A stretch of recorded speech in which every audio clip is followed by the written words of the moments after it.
Good afternoon, everyone. Today is Tuesday, October 28th, and this is the Subcommittee of the Municipal and Legislative Operations. My name is Morris Bergman. I'm the chairperson. To my right is Councilor at Large Donna Caloria. We're anticipate being joined by Councilor for City Councilor Louis Ojeda. We're clerked today by A.J. Pottle, and we have some personnel from the City of Worcester who I'll introduce. We have Mr. Bagley, who is the Human Resource, Chief of Human Resources. We have Timothy McGurthy, who is the Chief Financial Officer, and we have Alex Kalkunas as our City Solicitor. We're also joined by, I believe, at least one person for public participation. AJ, would you read item 1A? Sure thing, Mr. Chairman. Pursuant to Chapter 20 of the Acts of 2021, and in order to ensure active public engagement, the City of Worcester currently allows for both in-person and remote participation at all of its meetings. To partake in the meeting, you may either come in person or you can join via Zoom. The Zoom link is listed on the Granicus website, which is where our agendas live, and there's also a phone number for this meeting. The phone number for this particular meeting is 1-646-828-7666, and the access code tonight is 161-499-9501. Thank you. We are joined now by Vice Chairperson of this subcommittee, Louis Ojeda, District 4 City Councilor. Let's do the approval of the minutes, then we'll go to public participation. Would you read out item 2A, please? Sure thing, Mr. Chairman. Item 2A reads that the City Council Standing Committee on Municipal and Legislative Operations hereby approves the minutes of the Municipal and Legislative Operations Committee meeting of May 29th, 2025. And then we do need to do the roll call. Councilors Caloria, Here. Ojeda, Here. and Chairperson Councilor Bergman. Here. Could you let us know if there's anybody online? Mr. Chairman, there is no one online at this time.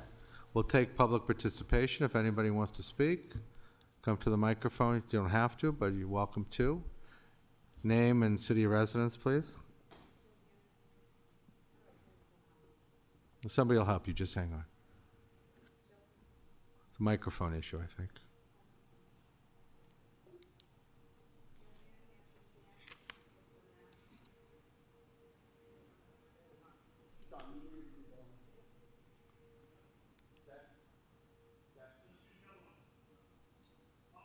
Neither are working.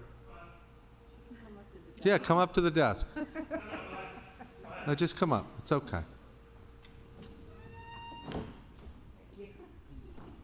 Welcome to our table. Got a seat at the table. Yeah, you do. Johanna Hampton Dance, Worcester, Mass. So what would you like to say about which item?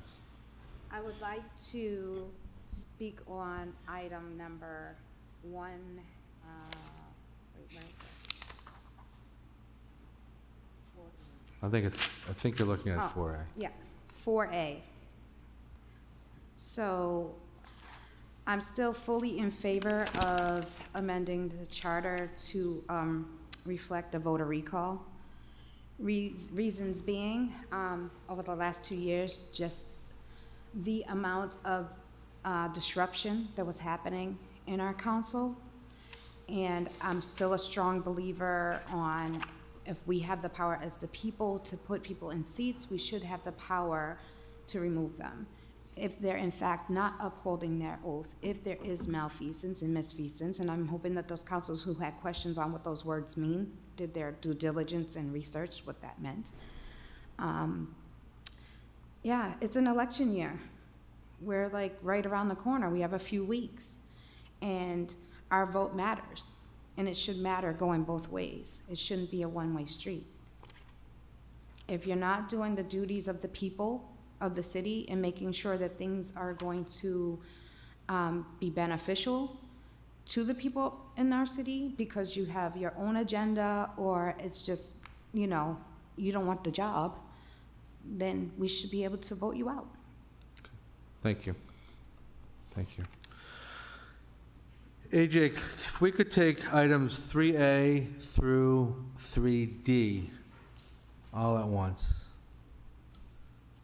Thank you, Mr. Mr. Chair. McGurthy, you don't mind doing it that way, do you? Not at all.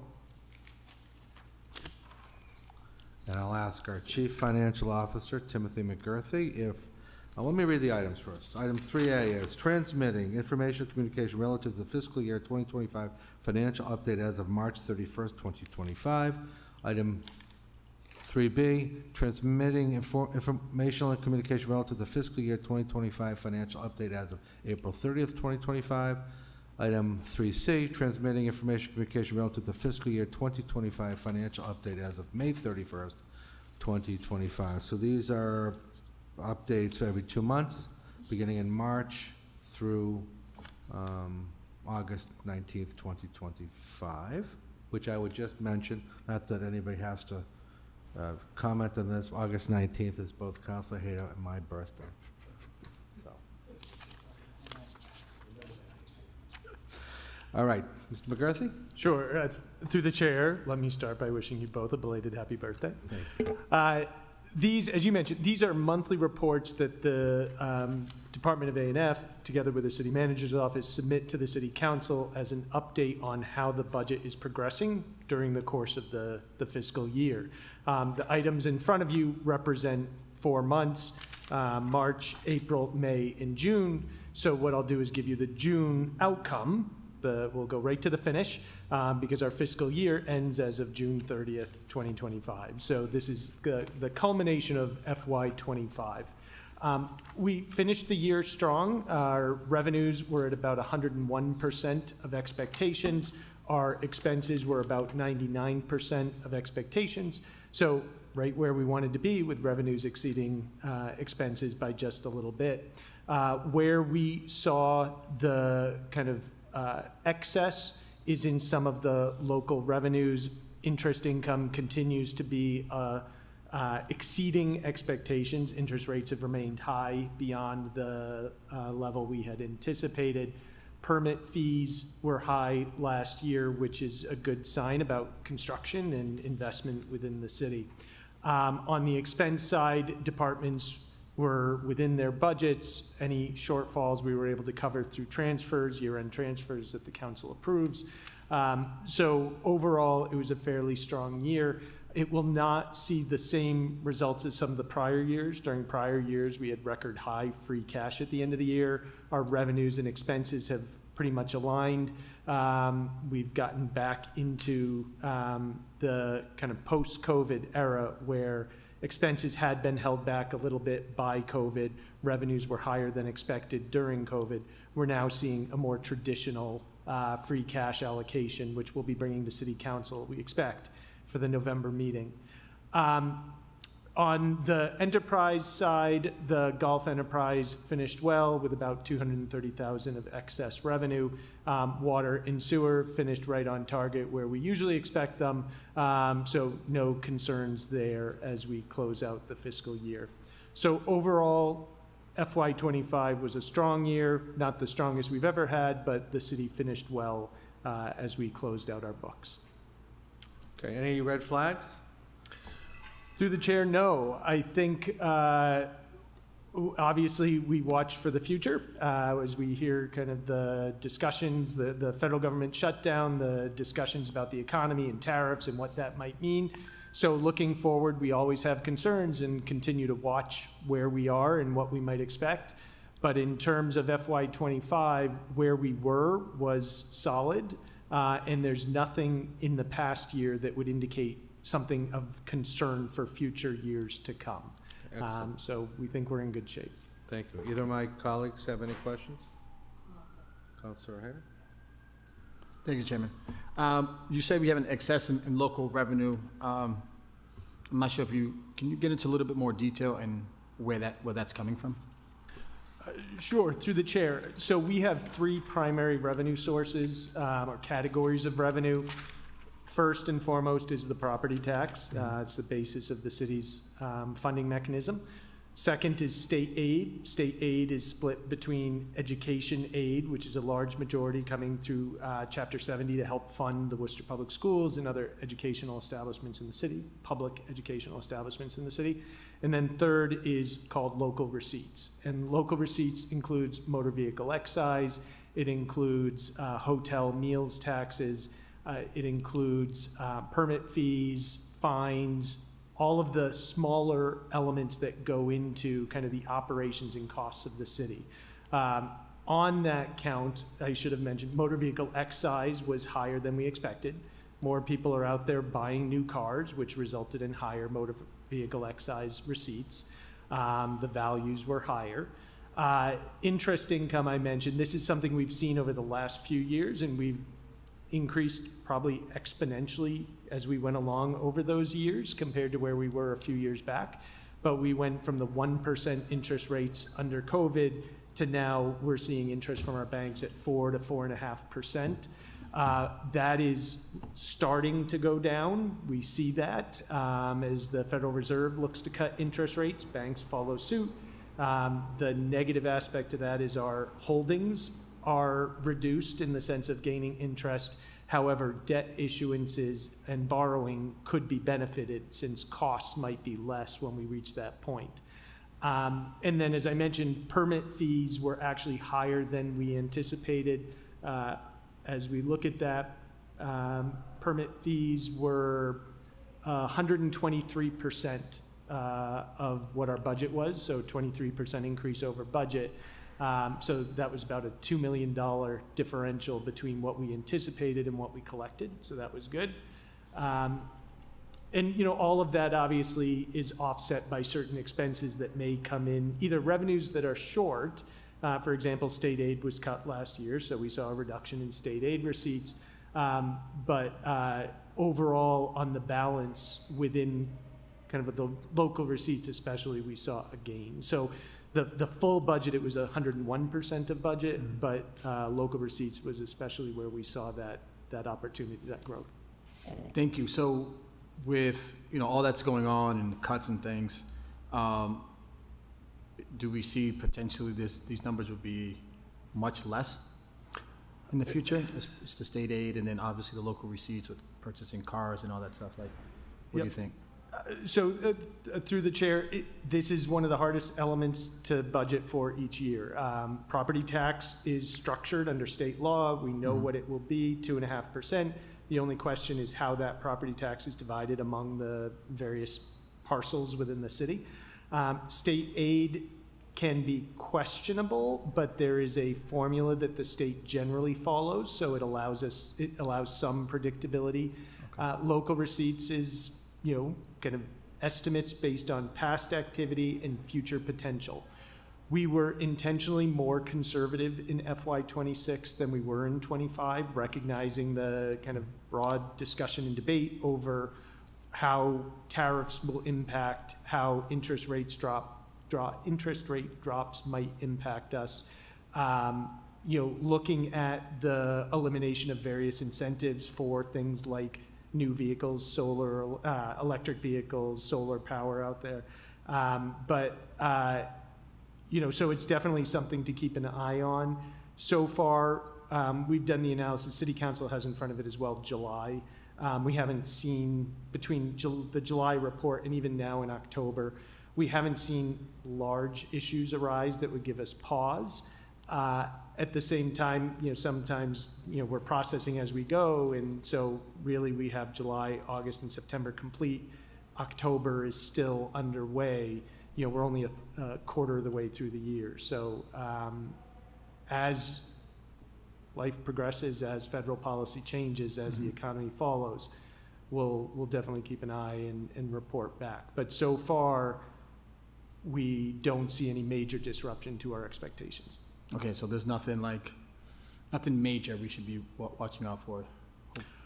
Through the chair, not through trends as yet. And through what we see going on. Exactly, not as yet. All the various funding sources are within parameters, I would say, that nothing jumps out as, wow, you know, this one is drastically changing and we need to be cautious about that.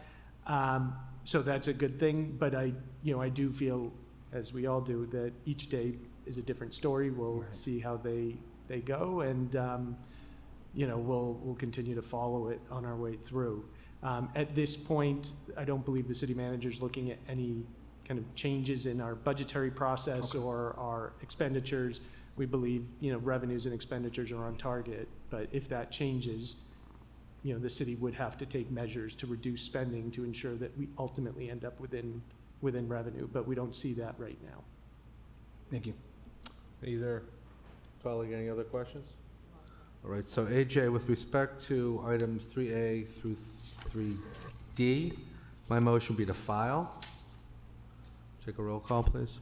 Councilors Calorio, Yes. Ojeda, Yes. and Chairperson Councilor Bergman. Yes, and Mr. McGurty, thank you for that.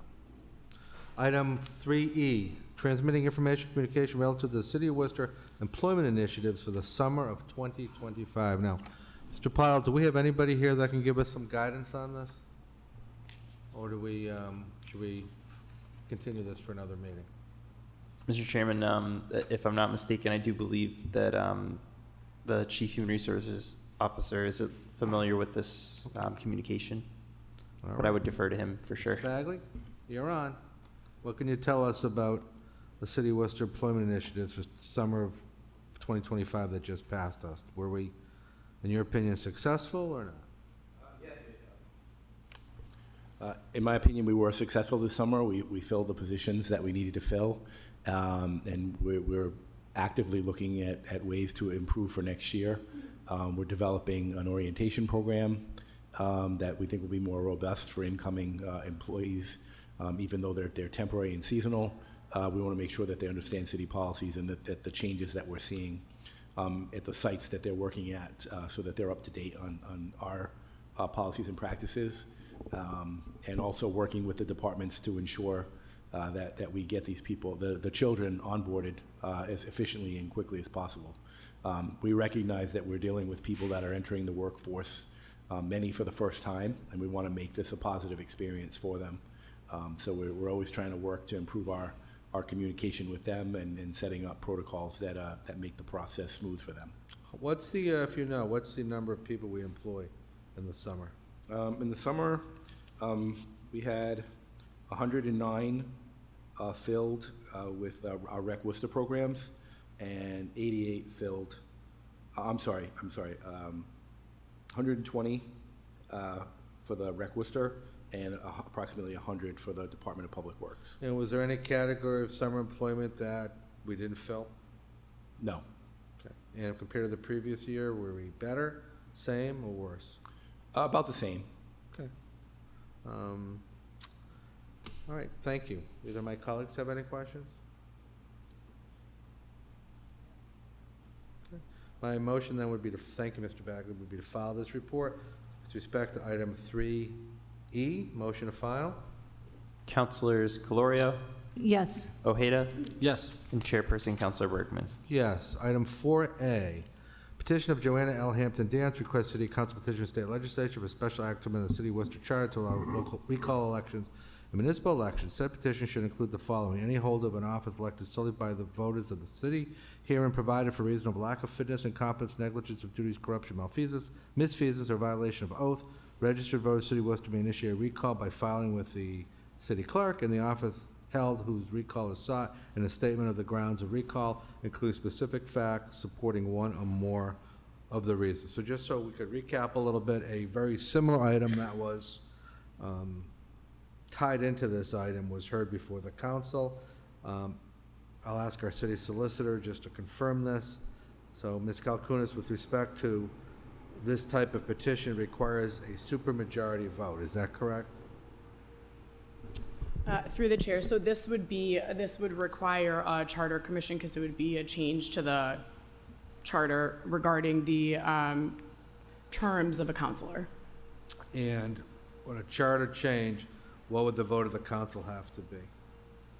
Through the chair, this would be a charter commission. Okay. So you can't. So the provision in the Home Rule Amendment that allows a minor change to the city charter from a simple majority with the city council, does not include anything that involves the appointment or the election or the terms of a city councilor. So if I may, what type of votes, if this were to be initiated, what would the process of the type of votes, if any, by the city council, what would that look like?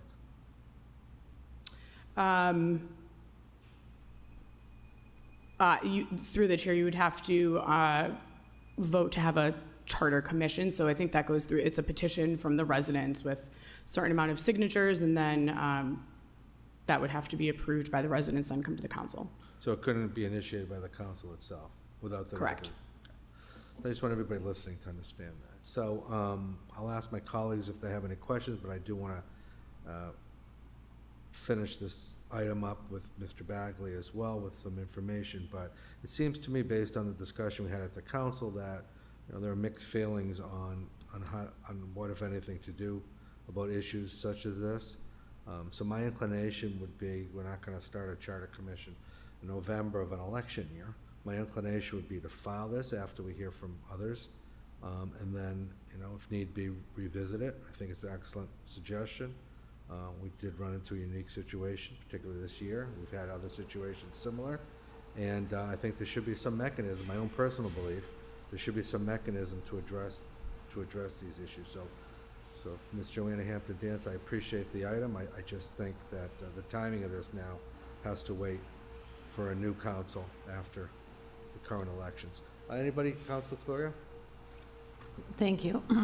So I just want to make a couple statements. First of all, the date on this was February 25th, and this just came right after the choice that one of our colleagues made was not to come back to work. And for that reason, I think it provoked a lot of discussion on the floor. I know it's a lot of discussion when I'm door knocking. People say, how can that be? I can't just say I'm not going to go to work and then get paid. So I guess, this is a very important item here. I think it's worthy of, whatever we can do to move this forward. Unfortunately, like you said, it's at a stalemate now, and it needs to be probably filed and be brought back. But just to make a statement that I agree with this this petition. I think there needs to be a mechanism in place. I mean, if someone neglects their duties, chooses not to come to work, does nothing for a year, is that really fair to the taxpayers of the city of Worcester? And I say, no, it's not fair. So I do agree with this, and I look forward to it coming back up again. Before I go to Councilor Hayter, Mr. Pottle, procedurally, if an item is filed, how many days has to go by before it could be refiled? Thank you, Mr. Chairman. So the rule would state that it would take 90 days once the decision is made by the city council for a person to kind of reinitiate it. Okay.